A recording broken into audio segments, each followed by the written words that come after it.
pas Kang Deddy nangis di penertiban Puncak, hal-hal yang bikin orang jadi kayak begini. ini kayak kenapa sih pakai nangis? Banyak yang bilang KDM tuh sering banget ngurusin urusan mikro yang harusnya nggak kelasnya gubernur, yang hands on gitu misalnya. Apa itu? Kayak kemarin yang sempat heboh lah, yang dibilang gaya kepemimpinannya KDM sering jadi sorotan. Kayak saya catat beberapa pas Kang Deddy nangis di penertiban Puncak, hal-hal yang bikin orang jadi kayak Begini. ini kayak kenapa sih pakai nangis? Bukan gitu. begitu. Selama ini pemerintah itu ngomongnya makro terus. Pidato makro, dibuat seminar-seminar makro, diskusi-diskusi.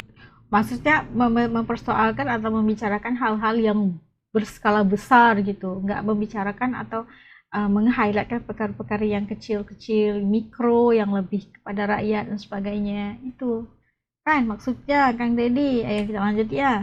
Rapat ada layar lebar di ruangannya, setiap pegawainya pegang laptop, pakalang tab, ngomong paparan. Saya nanya hasilnya apa? Banjir tetep, jalan rusak. Iya juga kan, itu masuk di akal juga kan. Kita cuma kalau pemerintah sebelum ini, kalau pemerintah segala itu hanya rapat di pejabat, tapi membincangkan tentang soal begini gitu kan. Tapi masalah dan solusinya masih nggak ada, masih berlaku kok bencana-bencana seperti itu. Dan itu yang dipersoalkan oleh Kang Deddy itu fakta yang iya benar, karena itu memang terjadi. Lanjut kita. Gelap tanpa penerangan jalan umum, rumah rakyat miskin nggak dibangun, UMKM tidak rame, pertanian produktivitasnya tidak tinggi, bahkan cenderung menurun, kriminalitas terus, geng motor merebak, tawuran tiap waktu. Gak ada perubahan signifikan. Gak ada, karena orang Sunda itu nyangagogog nyamantau. Apa itu artinya? Bahwa pemimpin itu dia harus bicara dan dia harus mengerjakan. Jadi kalau saya katakan, kalau saya nggak mulai bongkar bangunan di Puncak, nggak akan ada pembongkaran Bangli di Bekasi. Betul. Iya. Bekasi Kerau, nggak akan ada. Nggak akan ada itu. Sungai-sungai yang kotor di Bekasi hari ini berubah menjadi bening.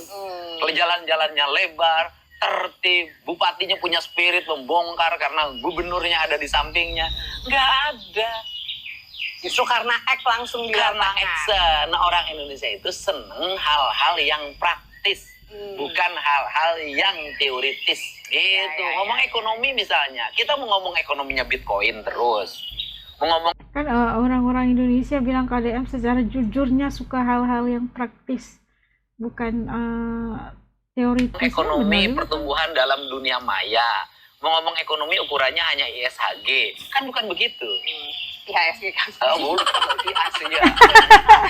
Salah. IHSG loh salah. IHSG. IHSG. IHSG apa? Nah, Confused. ya bukan begitu. Kan yang harus ngomong ekonomi itu adalah pertumbuhan jalannya berapa kilometer, yang real. Perubahan irigasinya berapa, bendungannya berapa yang dibangun, pelabuhannya berapa, kemudian lebar jalannya berapa, kemudian jumlah kendaraan yang ngaspal dalam setiap hari berapa, pabriknya yang berputar berapa, produksinya berapa, ekspornya berapa. Jadi nangisnya banyak orang bilang gara-gara ada kamera enggak ya? Enggak, Mas emang tukang nangis. Itu enggak ada kamera. Nah, kenapa nangis? Nangis itu waktu itu, dan saya tegur akhirnya pengusahanya, karena sekarang pengusahanya kan saya tahu. Nah kemudian kenapa? Karena dalam pandangan saya itu nggak boleh ada orang yang kakinya itu di atas pohon kalau sebagai bentuk permainan, nggak boleh. Kaki di atas pohon tuh maksudnya? Ya artinya ini kan gunung nih, ini kan bikin flying vlognya langsung ke Flying Fox ke gunungnya itu. Saya bilang nggak boleh, itu sakral di situ. Jadi saya merasa sebagai orang Sunda dihinakan, nggak dihormati. Nggak dihormati. Oke. Mutual respect lah ya, pembangunan tetap jalan tapi juga menghormati culture. Ya menghormati culture. Kalau pembangunan tanpa culture kita mau ngapain? Iya. Kita punya apa sih? Iya. Semua juga punya orang lain. Mobil buatan Jepang. Motor buatan Jepang, buatan Cina, buatan Amerika, Inggris, Prancis. Kita punya apa? Kita punya wayang. Budaya asli Ya, kita. Kita punya makanan. gitu loh. Oke, nah itu tadi hanya beberapa contoh dari sederet banyak sekali yang lain yang selalu bikin KDM ini jadi Apa lagi? sorotan. Lo ngomong apa lagi? Nah, Kang, KDM ini akhirnya bukan sekedar nama, it's a brand. Udah jadi brand. Kang It's a Deddy brand. gitu juga nggak sih? Nggak tahu. Masa? Nggak tahu, itu candaan-candaan. Itu kan KDM tuh jujur aja, saya yang bikin. Oh iya, ada lagi yang bilang KDM Kang Duda Merana. Bener nggak? Itu Aduh. si Ohang. Si Ohang. Si Itu pelawak itu. yang Itu bikin saya itu. punya temen nama pelawak namanya si Ohang, kan suka manggung ini keliling ini kan saya suka ikut lawakan. Oh iya. Nah, dia Kang Duda. nyandain saya begitu. KDM, apa itu KDM? Kang Duda Merana. Saya bilang bukan, sekarang Kang Duda menyala dan sebentar lagi Kang Duda merajalela. Dibalas sih sama KDM. Banget Kang Deddy, aduh lah, elah. Kang, oke, sekarang tadi kita udah ngomongin ini. KDM. Kan Bercanda, orang bercanda. kalau bikin, sebenarnya KDM tuh saya bikin karena orang bilangnya demo.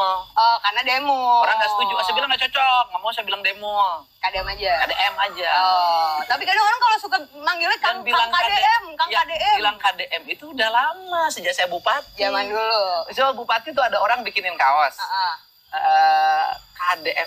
KDM Center gitu loh. Heeh. Itu dulu udah tahun 2006 deh. Oh, dia zaman dulu. Iya, cuman mungkin populernya baru sekarang. Kan jadi gubernurnya baru sekarang. Kayak saya misalnya gerasak kurusuk, ngurusin kebun, ngurusin sawah, ngurusin orang miskin, ngurusin itu. Nah, kita dari dulu sejak anggota DPRD kabupaten tahun Udah ngelakuin 99 itu. udah begitu. Tapi nasionalnya kan baru sekarang kan. Ya mungkin orang baru ngeh. Baru ngeh. Sangat terbentuk sekarang. Nah itu tadi kita lihat bagaimana ditemu buat oleh TV nasional, dan kita lihat bagaimana jawaban-jawaban yang diajukan oleh Kang Deddy itu kan memang kelas gitu, cerdas gitu jawaban-jawaban Kang Deddy pastinya.